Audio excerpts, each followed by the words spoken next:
Bienvenue sur cet épisode 3 de la série pour monter et programmer un robot avec un Raspberry Pi.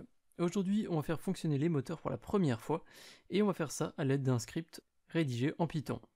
Histoire de vous expliquer le fonctionnement, chaque moteur va se servir de 2 pins du Raspberry Pi, donc il y en aura 4 qui seront utilisés en tout, et les moteurs vont se servir de ces 4 pins à travers la carte de contrôle qu'on a ajoutée sur le Pi. Pour chaque moteur, lorsqu'un des 2 pins sera activé, donc lorsqu'on y fera appel, eh bien le moteur en question s'allumera et avancera. Si au contraire on fait appel à l'autre pin assigné à chacun des 2 moteurs, eh bien le moteur en question va s'allumer, mais il va fonctionner en sens inverse, donc le robot il va reculer. Si le pin pour avancer et le pin pour reculer sont appelés en même temps pour un moteur, eh bien ce dernier ne va pas s'allumer. Forcément, si on essaye d'avancer et de reculer en même temps, ça risque pas de fonctionner. Donc plutôt que de casser le moteur avec ce genre de manipulation, on va simplement ignorer la demande de l'utilisateur. Petite info pour ceux qui s'y connaissent avec les pins et le GPIO 0, donc notamment ceux qui ont suivi la série pour apprendre l'électronique simple avec un Raspberry Pi. Le moteur de droite va faire appel au pin 10 pour avancer et au pin 9 pour reculer.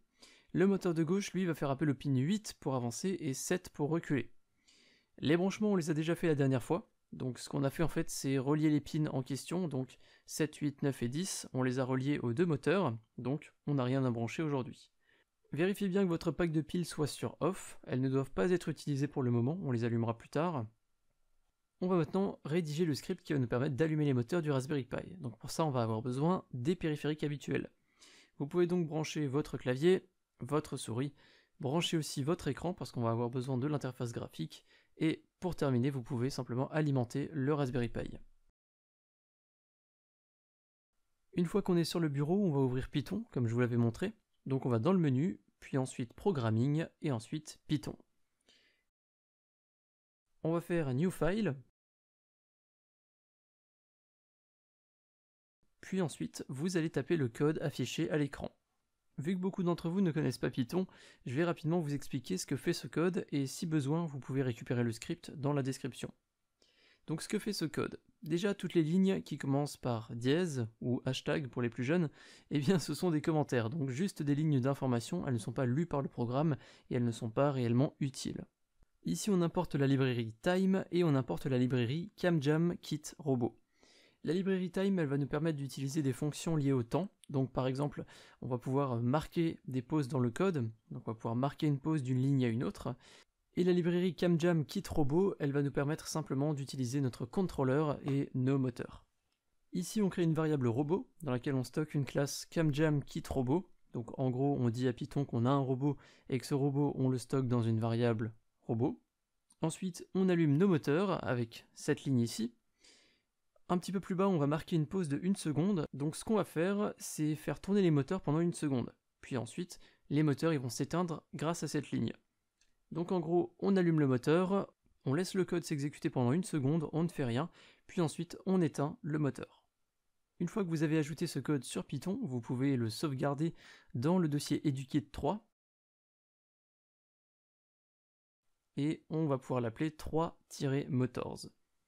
En réalité, vous pouvez les appeler comme vous voulez les scripts, mais moi je vais utiliser une nomenclature très particulière pour vraiment rester le plus fidèle possible à la série de tutoriels. Nous sommes maintenant prêts à tester notre code et donc nos moteurs.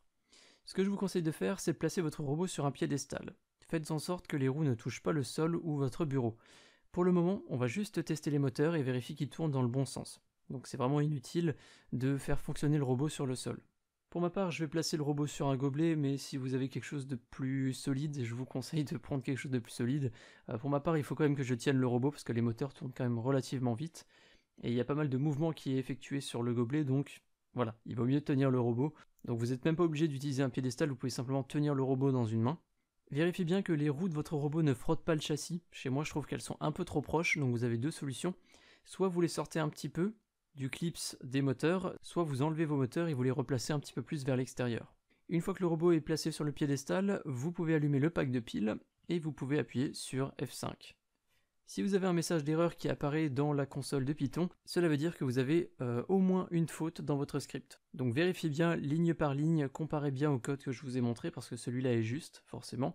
Donc si ça ne fonctionne pas chez vous, c'est qu'il y a une erreur quelque part. Faites bien attention aux majuscules parce que Python est très sensible à la casse. Si vous n'avez pas de message d'erreur, eh bien vous devriez voir les roues tourner dans le même sens. Donc si on posait le robot par terre ou sur le bureau, techniquement il devrait être en train d'avancer. Seulement, si jamais un de vos moteurs ne tourne pas, n'ayez pas d'inquiétude, c'est probablement dû au câblage de l'épisode précédent.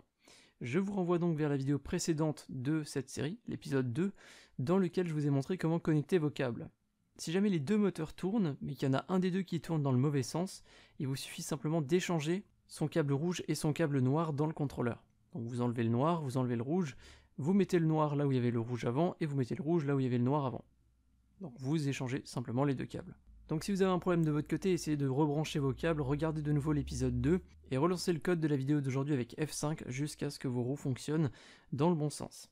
Ce que moi j'ai fait de mon côté pour tester, c'est que j'ai augmenté la durée de fonctionnement du moteur, donc je suis passé de 1 seconde à 5 secondes, et j'ai simplement passé mes doigts sur les roues pour vérifier que les deux tournent dans le bon sens. De mon côté, c'est bon. Donc si vous avez vraiment fait comme moi à l'épisode précédent et comme moi à cet épisode, normalement vos roues devraient tourner dans le bon sens et vous êtes donc bon pour l'épisode d'aujourd'hui. Pensez à éteindre le pack de piles une fois que vous avez testé et au prochain épisode, je vais vous montrer comment faire fonctionner les moteurs et faire tourner le robot. N'oubliez pas de liker la vidéo et de vous abonner pour ne pas manquer la suite. Je vous dis à très bientôt.